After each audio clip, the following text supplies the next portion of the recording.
Hey folks, welcome to Thistlehawk Homestead. Surprise, surprise, we're doing chicken burgers, but they're different this time, and we're going to talk about that. Again, as with anything, you are limited by your imagination. And I've had a lot of people look at me and go, how do you come up with these flavor combos and things like this? Because I can't do that. All it takes is how something tastes. If you've had it before, you know how it tastes. Okay? So, say for example, Asiago spinach, which is what we've done with some frequency lately. The sharpness of the cheese.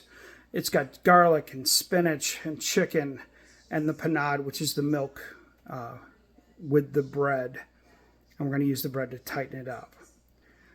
Well, I proposed that to my wife today with a little bit of lemon zest as well, just to give it a little twist, a little change. Because Asiago and lemon and spinach and chicken, those sound really good. But then we looked in the refrigerator. So we had the ground chicken. I had some shredded carrot in there, like fine julienne or shredded. You can buy it in a bag in the grocery store. Had some scallions. Had leftover sauce from last night's dinner. I did a beef and broccoli. Simple enough for me, but I realize some people might have issues coming up with their own sauce.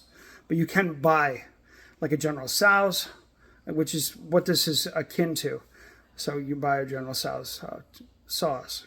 So it's sweet, it's spicy, it's rich. It's got that type of feel. Well, today, the chicken, I'm going to turn around and talk, because it's just... So the chicken looks like this. So we got the ground chicken, the carrot, the scallions, the spinach. And that's where I stopped. And my wife and I had the conversation. It's like, what can we do? How can we change it? Or do we want something similar? And it's up to everybody. Again, you are limited by your imagination to imagine flavors. Okay? And if you can picture two flavors going together, then chances are it's going to work, folks. Okay? So I had this sauce left over. You can see it's dark. It's got some ginger and garlic in there. It really came out really nice last night. It was sweet and rich and spicy. Spicy almost to the point of being over the edge, but it didn't. So I took that sauce and mixed it with the shredded bread for the panade rather than milk. So that incorporated that flavor into the chicken burgers. Now I'm going to mix in some cilantro. And then this I'm going to mix in with some mayonnaise to make a quick aioli. So we're going to get that flavor with the richness and the fat of the mayonnaise, which is really going to play well with the chicken, because the chicken, again, needs fat. You need that richness for it, okay? So that's what we're having tonight.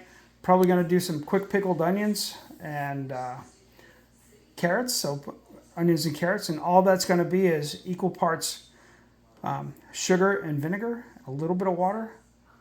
Bring it to a boil, take it off, and add your vegetables to it and just let it sit. It's going to be a quick pickle, okay? If you want a different ratio between the acid and the sweet, you can play with that a little bit. Again, you're not canning this or anything like this. So you're not worried about botulism. You can just make your stuff, okay? So this is dinner tonight, guys. I appreciate y'all. I say it, if I've said it once, I'll say it 1,000 times. I'm astounded that 100 of you folks find what I do interesting and worthy of paying attention to. Thank you from the bottom of my heart. This is fun for me. I like sharing what I know. If there's something that you guys want to know that I don't do, let me know. Okay? Drop me a note in the comments section and just tell me, hey, can you touch on this, or can you touch on this? If I don't do it or don't know, I'll either find somebody to help me with a video, or I'll research it and do a video to help you out. Okay? All right.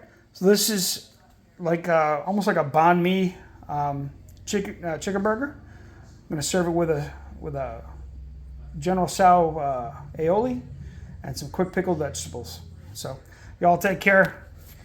Enjoy your Labor Day weekend. Be safe, huh? Thanks for tuning in to Thistlehawk Homestead.